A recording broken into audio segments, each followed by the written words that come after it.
সবাইকে, কেমন আছো তোমরা সবাই? আশা করি সবাই ভালো আছো, তাই তো? একটা রঙিন বিকেলবেলা চলে এসেছিলাম বাওয়ালি রাজবাড়ির পাশে গুপ্ত বৃন্দাবন ধামে।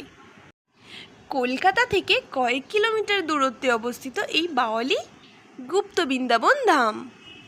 আর জায়গাটা বেশ ভালো ছিল, খুব একটা ভিড় ছিল না, মোটামুটি ফাঁকার মধ্যেই ছিল। তাই ভাবলাম একটু তোমাদের সাথে শেয়ার করি। আর জানো তো, এই মন্দিরটা 9টি চূড়া বিশিষ্ট মন্দির, আর যাকে অনেকে নবরত্ন মন্দির বলে থাকেন। মন্দিরটির গায়ে কত সুন্দর কারুকার্য করা। আর পাশেই একটা পুরানো মন্দির আছে, সেই মন্দিরটা নাট মন্দির নামে পরিচিত। কিন্তু দুর্ভাগ্যবশত আমি তো মন্দিরটা খোলাই ছিল না, তারপর ওয়েট করলাম আর ক্লিপস নিতে পারলাম না। তাই জায়গাটা কিন্তু বেশ ফটোজেনিক। তোমরা যারা শ্যুটের জন্য লোকেশন খুঁজছো, এই জায়গাটা কিন্তু ট্রাই করতে পারো, বেশ ভালো। চলো আজকের মতো এখানেই, বাই বাই।